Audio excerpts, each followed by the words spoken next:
That's the whole thing I talk about, winning the battle in the morning. So every morning I wake up, I believe in winning the battle against yourself. People say, why do you say that? Because there's a lot of things you can control. When you wake up, I talk about making your bed.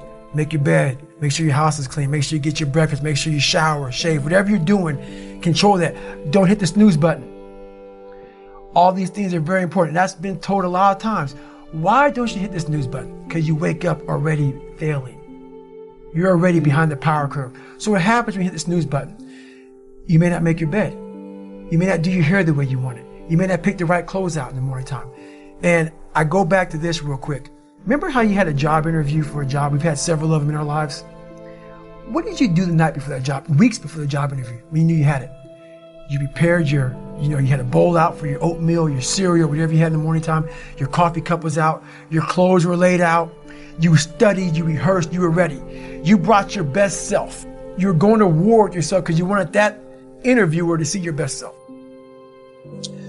You won. You got the job. After a few months in that job, you look around. I got the job.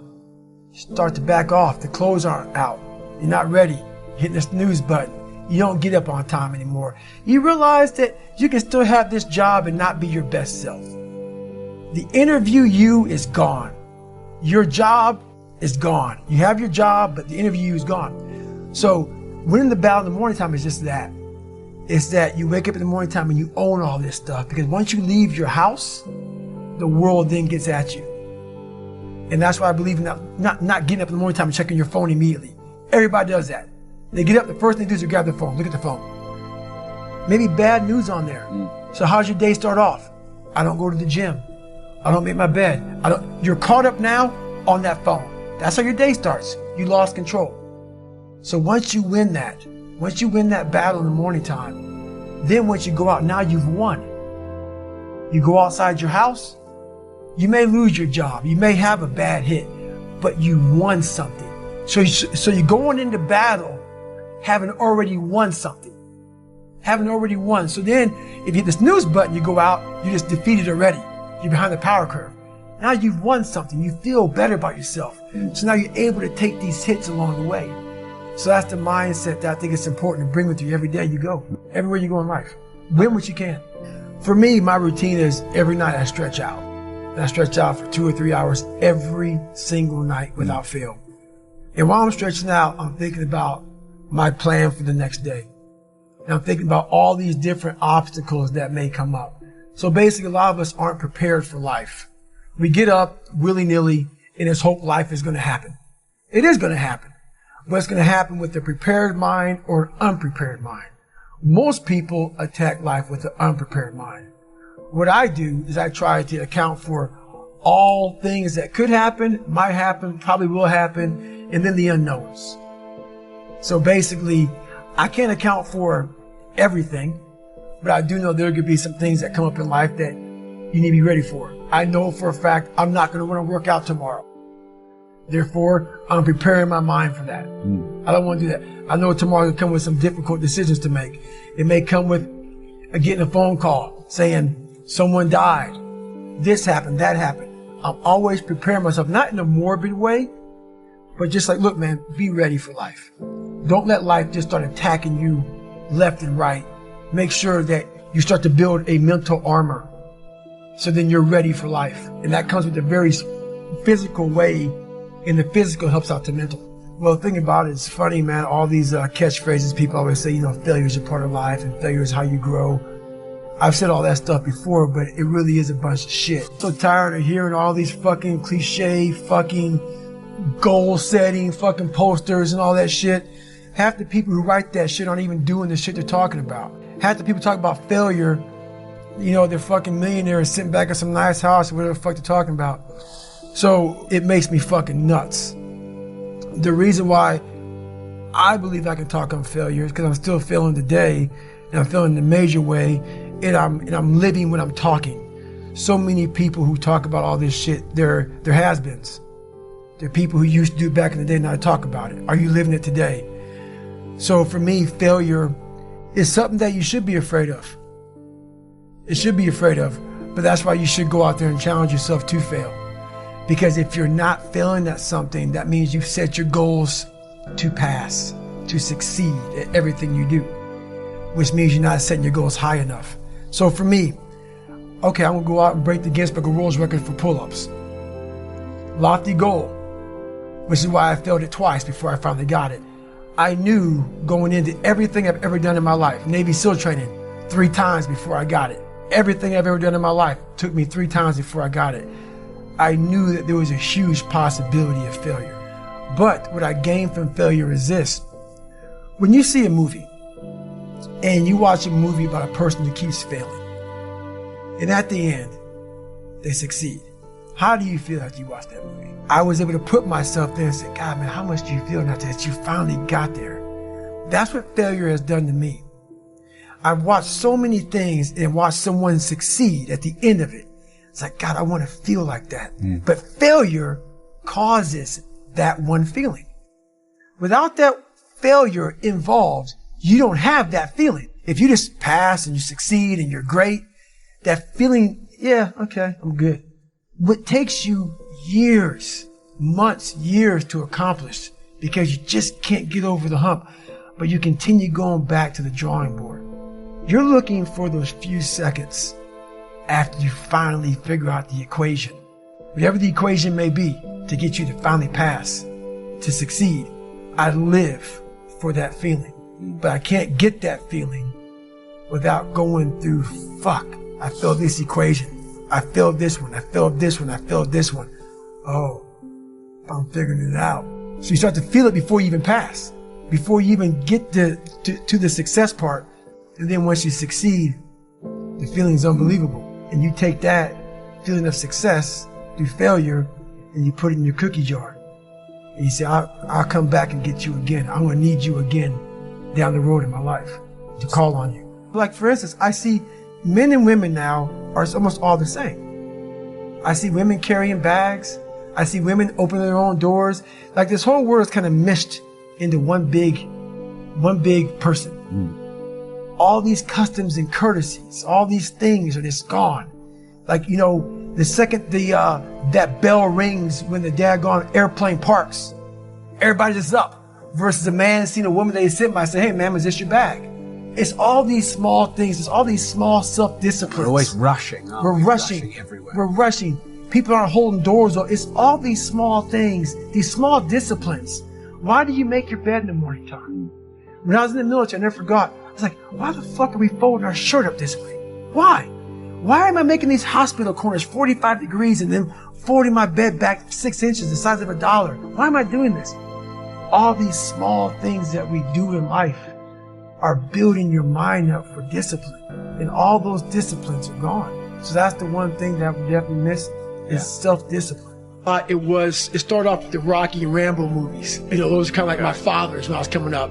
But then when I finally met this guy named Scott Guerin, this guy that fell off it, you know, he had a parachute accident.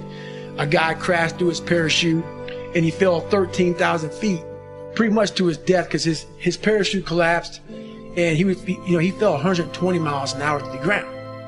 I mean, that picture in the book. It's disgusting, right? And so he hit the ground, and I met him a couple years later at this CAP, Civil Air Patrol camp. And I'm sitting there, and no kid was like amazed by him. You know, they're like, okay, this is a great story. I'm a kid, let's go. I'm sitting, he comes out, and I was amazed by Rambo. Like at a young guy, like, oh my God, this is the real Rambo. He came out, he had, you know, he got his throat cut open to, you know, to open up his airway. And so I saw he got trached, and I saw all these different things. I was like, my God, he came out talking all like Clint Eastwood, and he shared the story, and he's all hardcore. And I started following this guy, but he didn't know I was following him. So for a week long, he did push-ups and flutter kicks, and all. I was like, man, that is the real Rambo. I was looking for strength my entire life. I didn't have any. I was a really weak kid. My dad beat the living shit out of me and took I was strong as a young kid. But me protecting my mom for so many years in that house, my dad made me very afraid because he beat the shit out of me every time I went at him. So in that, every man wants courage. Every man wants strength. At least this one does. So I found it in every way possible. And when I see a strong guy, I was like, okay, maybe he could teach me. So he didn't know anything about me. So time went on. I left school, you know, and then this guy was in my mind. We had zero money, man.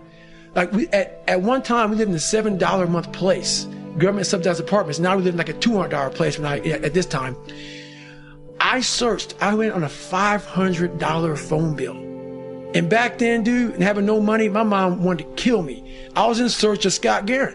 Yeah, no Google, no internet. Google, no nothing. You're just randomly calling up bases? Air Force bases, man. Calling up Air Force bases, man. Hey, do you know what Scott Guerin? What do you mean? I'm like, who's Scott Guerin? I'm like, he's a pararescueman. A what? Because, you know, a pararescueman, you know, there's not a lot of them.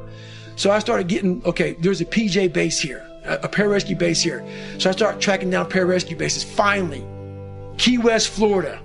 He's a scuba instructor down there in Key West, Florida. I leave a message. He calls back, gets a hold of my mom. I'm like, I cannot believe this guy called me back. My first question to him was, hey man, can I come stay with you for a week? He's like, who the fuck are you, man? He didn't know who the fuck I was. The guy let me come stay with him for a week. I think he said about 4 words to me in the entire week. We PT'd together, and I didn't need to hear a word from him. He didn't talk a lot. He was an instructor. I would go to school or to scuba school with him. He would instruct. I sit on the couch for 10 hours. Sit in the lounge on the fucking couch for 10 hours. He come back, pick me up. We go for a run. He go home. We ate fish every fucking day because we had to go out in the ocean, you know, like I would go lobster hunting. I hate the fucking water. I was scared to death, but this guy went in, so I'm going in. And I left there with just one big thing. That's what I want to be. If I was born with a silver spoon and everything was given to me and life came easy, but knowing where I came from and where I'm at now, just because I was able to crack open a few more doors, that's what's disappointing for me, for other people. You know, so it's not that I want to live there. I know I can go there. And once again, I know other people can go there. So I guess that's the thing with me is I know I have the ability now to go to a place that's very, very hyper-focused, that I can accomplish some pretty amazing feats. Not because I'm amazing, because I allowed my mind to be open-minded for the possibilities of what can I achieve. Most of us fail in life because we're afraid of what everyone around you is thinking. That's 100% truth. So we live by the narrative of other people. When I first called a recruiter to be a Navy SEAL and I was 297 pounds, the first recruiter looked at me and said, "You're not going to be able to make this, man." So what he was doing was he was projecting his energy on me. He knew he couldn't be a fucking Navy SEAL. So God help this black guy, because I was only the 36th African American to make it through in over 70 years. How's this black fat guy going to make it through in my ass? He wouldn't even want to try. So he's projecting it. So a lot of us who are negative people, all we do is project how we feel on other people. So what happens is that there's a lot of negative people walking around the planet Earth who are afraid to try. Because a lot of people are very negative in this world. So we are afraid to fail. Why? I told you, man. Shouldn't even try it, dude. Just chill out, relax. Why are you so crazy? Why are you so obsessed? So all that stuff drives the quitting mind, I call it. The mind wants to quit. The mind's tired. The mind's tired. The mind's deserving. The mind thinks it's very deserving. So yes, the biggest problem in this world is other people, not yourself. It's other people in your head. They are puppet mastering you pretty much on your life. Because I realized once I was talking to myself the right way and all this shit wasn't in my mind, wow, I went from this piece of shit kid who thought he was dumb, not successful, insecure, who stuttered when I first saw somebody, to a person who can now do all these things just because I now control my own mind. When you get to the point where you really fucking don't care, you're dangerous. You become very, very dangerous. I'm not saying don't care like, I don't care if I do that. No, when you don't care about other people and how they view you, about how you walk, how you talk, how you dress, where you want to go with your life. You know, growing up, I didn't want to tell anybody I wanted to be in the military. Because why? Some of my black friends, I was afraid of what they think. I was afraid of what other people thought about me. So now, when I go in the military, I didn't know you want to fucking join the military. Yeah, I didn't tell you because I was afraid of what you thought. Once again, man, you're allowing other people to shackle your mind. It's the worst thing in the world. Do you think you could go the other way and maybe become a bit cold if you don't care what anyone thinks? Your fiance, your kids, you know, they're not the people around, do you not care what they think? See, that's the thing about it. You have to have an understanding of what not caring means. If your fiance and your kids don't believe in you, you can't care what they think. That means you chose the wrong support staff.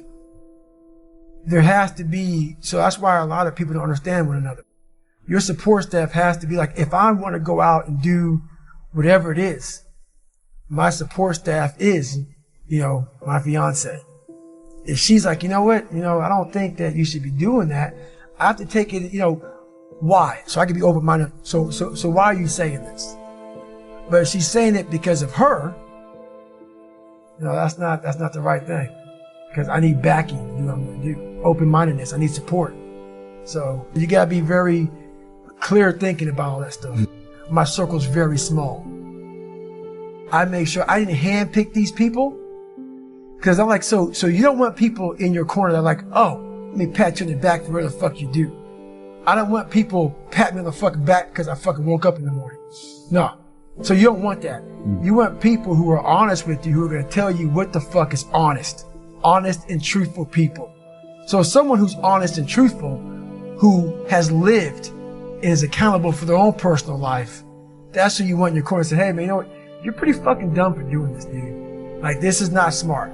Or you're being a turd today. You're not getting after it. That's who you want in your corner. So you don't want a lot of people, hand-pick people to be in their corner who kiss their fucking ass. You don't want that. So you're very selective of who those people are. I'm selective. Yeah, but you'll listen to those people when you have to. Yeah. You have to. So one of my best qualities is I'm open-minded to the right people. But I don't respect a lot of people. Because how am I going to respect you if you're not fucking grinding every day? And I don't mean working out, getting to the gym. Really going out there and grinding. So if you don't know how I'm living my life, how am I going to respect you? So you have to be a hard worker, period, doc. You got to work your fucking ass off. That's where I get respect from. So if you're working hard every day, now you have an opinion in my eyes. But if you're just a guy who talks shit and you live this fucking life of talking shit, come on, dude. I understand one thing. You're just talking shit. But if I see you every fucking day of your life trying to be better, every day going through all the wickets to be better, you got my attention. I respect you now. So respect is the first thing.